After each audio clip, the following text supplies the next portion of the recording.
to foul. 3-point opportunity for the senior.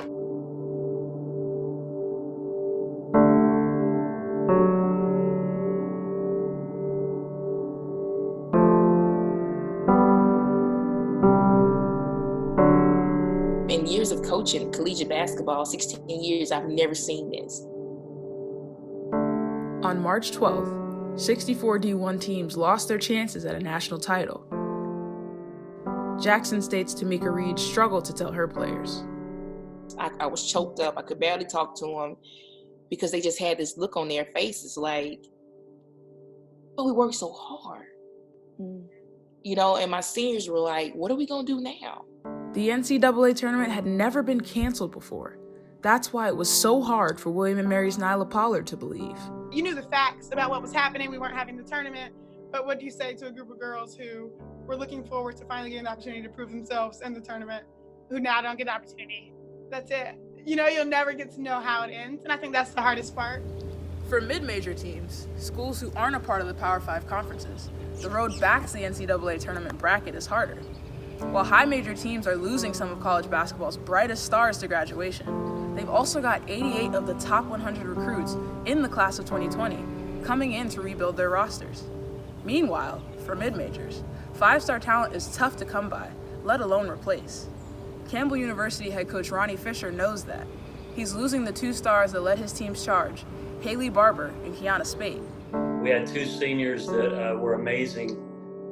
Both had played through multiple surgeries and just persevered their whole careers. And those two just embodied what we're all about. But the biggest obstacle for mid-majors is the pure math. The flat probability that mid-major teams make the NCAA tournament is just over 10%. For high majors, it's almost a 50-50 shot. And since only 2% of all mid-majors make the tournament without winning a conference tournament, they are constantly trying to build championship-caliber teams. But that's not easy to do. People don't know, you know, they see the good, but they don't know I had players wanting to quit. You know, I had players not, you know, couldn't get along. You know, every time I would come into the locker room, players were fighting. The journey back to a tournament berth is tough. It would be easy for mid-majors to stop trying. Instead, they're putting things in perspective. For Kent State head coach Todd Starkey, that means thinking of who the pandemic affects most. The actual boots on the ground of this pandemic are the healthcare workers and people that are actually having to do those things, that they're in life and death situations, and that gives us immediate perspective. For Reed, perspective means being grateful for the regular season championship that her team won. I mean, my athletic director and his staff just set it out. Went into the locker room, they poured water all over me. Looking back on it, I'm so glad we celebrated like that because we didn't get a tournament. And for Pollard, perspective means more motivation. I'm going to appreciate it so much more once we get it back. You know, I think that's so ironic, but it's so beautiful too, going into my senior year, which is my last year, with this greater appreciation for the game I played than I've ever had before. Because at any moment, clearly, it can be taken away from you.